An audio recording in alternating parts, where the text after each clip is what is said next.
भगवत पुराण कथा छठा स्कंद 11वां अध्याय। नमस्कार दोस्तों, यदि आप हमारे चैनल पर न्यू हैं तो चैनल को जरूर सब्सक्राइब कर लीजिएगा। बेल आइकन को प्रेस करके कमेंट बॉक्स में जय श्री हरि कृष्ण जय श्री हरि विष्णु अवश्य लिखिएगा। यदि आप गर्भवती माता हैं तो आप इसको प्रतिदिन प्रातः काल के समय या शाम काल के समय अवश्य ही सुने, जिससे आपको शेष कम करने वाली संतान की प्राप्ति हो। जैसे संतान की आप कामना करते हैं, श्री हरि विष्णु की कृपा से आपको वैसे संतान की प्राप्ति हो। यदि आप हमारे चैनल पर न्यू हैं तो आप इसको प्रथम स्कंद से अवश्य ही सुने, जिससे आपको इसका पूरा सार समझ में आए और इसका पूरा फल प्राप्त हो। हमारा 11वां अध्याय जो यहाँ से प्रारंभ होता है। जय श्री हरि कृष्ण जय श्री हरि विष्णु। वृतांसुर की वीरवारी और भगवत प्राप्ति। श्री शुकदेव जी कहते हैं, परीक्षित, असुर सेना भयभीत होकर भाग रही थी। उसके सैनिक इतने अचेत हो रहे थे, उन्होंने अपने स्वामी के धर्म अनुकूल वचनों पर भी ध्यान न दिया। वृतांसुर ने देखा कि समय की अनुकूलता के कारण देवता लोग असुरों की सेना को खदेड़ रहे हैं और वह इस प्रकार छिन्न भिन्न हो रही है मानो बिना नायक ही कोई हो। राजन यह देखकर वृतांसुर असुरता और क्रोध के मारे तिलमिला उठा। उसने बलपूर्वक देव सेना को आगे बढ़ने से रोक दिया और उन्हें डांट कर ललकारते हुए कहा, क्षुद्र देवताओं, रणभूमि में पीठ दिखाने वाले कायर असुरों पर पीछे से प्रहार करने का क्या लाभ है। ये लोग तो अपने माँ बाप के मलमूत्र परंतु अपने को सूरवीर मानने वाले तुम्हारे जैसे पुरुषों के लिए भी तो डरपोक का मरना कोई प्रशंसा की बात नहीं, और न इससे तुम्हें स्वर्ग ही मिल सकता है। यदि तुम्हारे मन में युद्ध करने की शक्ति और उत्साह है तथा अब जीवित रहकर विषय सुख भोगने की लालसा नहीं, तो क्षण भर मेरे सामने डट जाओ और युद्ध का मजा चख लो। परीक्षित, वृतांसुर बड़ा ही बली था। वह अपने डील डॉल से ही शत्रु देवताओं को भयभीत करने लगा। उसने क्रोध में भरकर इतने जोरदार सिंहनाद किया कि बहुत से लोग तो उसे सुनकर ही अचेत हो गए। वृतांसुर की भयानक गर्जना सबके सब देवता मूर्छित होकर पृथ्वी पर गिर पड़े, मानो उन पर बिजली गिर गई हो। अब जैसे मधोमत गजराज नटकटा का वन रौद डालता है, वैसे ही रण बकुरा वृतांसुर हाथ में त्रिशूल लेकर भय से नेत्र बंद किए पड़ी हुई देव सेना को पैरों से कुचलने लगा। उसके वेग से धरती डगमगाने लगी। वज्र प्राणी देवराज इंद्र उसकी यह करतूत सह न सके। जब वह उनकी ओर झपटा तब उन्होंने और भी चिढ़कर अपने शत्रु पर एक बहुत बड़ी गदा चलाई। अभी वह असहाय गदा वृतासुर के पास पहुंची भी नहीं थी कि उसने खेल ही खेल में बाएं हाथ से उसे पकड़ लिया। राजन, परम पराक्रमी वृतांसुर ने क्रोध से आग बबूला होकर उसी गदा से इंद्र के वाहन ऐरावत के सिर पर बड़ी जोर से गरजते हुए प्रहार किया। उसके इस कार्य की सभी लोग ही बड़ी प्रशंसा करने लगे। वृतांसुर की गदा के आघात से ऐरावत हाथी वज्र हाथ पर्वत के समान तिलमिला उठा।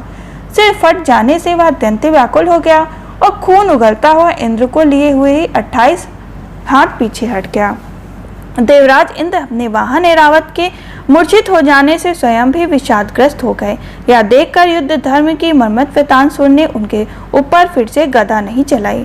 तब तक इंद्र ने अपने अमृत श्रवी हाथ के स्पर्श से घायल ऐरावत को व्यथात मिटा दी और वे फिर रणभूमि में आ डटे। परीक्षित, जब वृतांसुर ने देखा कि मेरे भाई विश्वरूप का वध करने वाला शत्रु इंद्र युद्ध के लिए हाथ में वज्र लेकर फिर सामने आ गया है, तब उसे उनके उस पर पाप क्रम पर बड़ा ही क्रोध आया। वृतांसुर बोला, आज मेरे लिए बड़े ही सौभाग्य का दिन है कि तुम्हारे जैसा शत्रु, जिसने विश्वरूप ब्रह्म अपने गुरु एवं मेरे भाई की हत्या की है, मेरे सामने खड़ा है। अरे दुष्ट, अब शीघ्र से शीघ्र मेरे तेरे पत्थर के समान कठोर हृदय को अपने सूल से विदर कर भाई से उड़े हो जा। आहा, यह मेरे लिए कैसे आनंद की बात होगी। इंद्र, तूने मेरे आत्मवेता और निष्पाप बड़े भाई के, जो ब्राह्मण होने के साथ ही यज्ञ में दीक्षित और तुम्हारे गुरु थे, विश्वास दिलाकर तलवार से तीनों सिर उतार दिए। ठीक वैसे ही जैसे स्वर्गकामी निर्दयी मनुष्य यज्ञ में पशु का सिर काट डालता है, दया लज्जा लक्ष्मी और कीर्ति तुझे छोड़ चुकी है। तूने ऐसे ऐसे नीच कर्म किए हैं कि जिनकी निंदा मनुष्यों की तो बात ही क्या, राक्षस तक करते हैं। आज मेरे त्रिशूल से तेरा शरीर टूट टूट कर बिखर जाएगा। बड़े ही कष्ट से तेरी मृत्यु होगी, जैसे तेरे पापी को आग भी नहीं जलाएगी। तुझे तो गिद्ध नोच नोच कर खाएंगे। ये अज्ञानी देवता तेरे जैसे नीच और क्रूर के अनुयायी बनकर मुझ पर शस्त्र प्रहार कर रहे हैं। मैं अपने तीखे त्रिशूल से इनकी गर्दन काट डालूंगा और इनके द्वारा गढ़ों के सहित भैरवी भूतनाथों को बलि चढ़ाऊंगा। वीर इंद्र, यह भी संभव है कि तू मेरी सेना को छिन्न भिन्न करके अपने वज्र से मेरा सिर काट ले। तब तो मैं अपने शरीर की बलि पशु पक्षियों समर्पित करके कर्म बंधन से मुक्त हो जाऊंगा। महापुरुषों की चरणरज का आश्रय ग्रहण करूंगा। जिस प्रकार लोक में महापुरुष जाते हैं वहां पहुंच जाऊंगा। देवराज, मैं तेरे सामने खड़ा हूँ, तेरा शत्रु हूँ। अब तू मुझ पर अपना अमोघ वज्र क्यों नहीं छोड़ता? तो यह संदेह न कर कि जैसे तेरी गदा निष्फल हो गई कृपण पुरुष से की हुई याचनाओं के समान यह वज्र भी वैसे ही निष्फल हो जाएगा।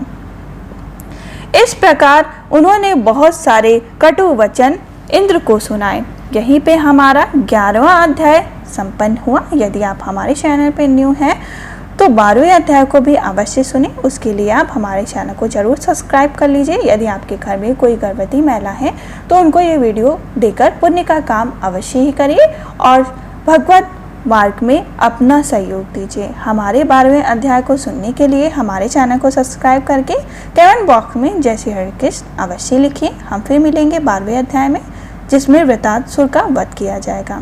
तब तक के लिए जय श्री हरे कृष्ण, जय श्री हरे विष्णु।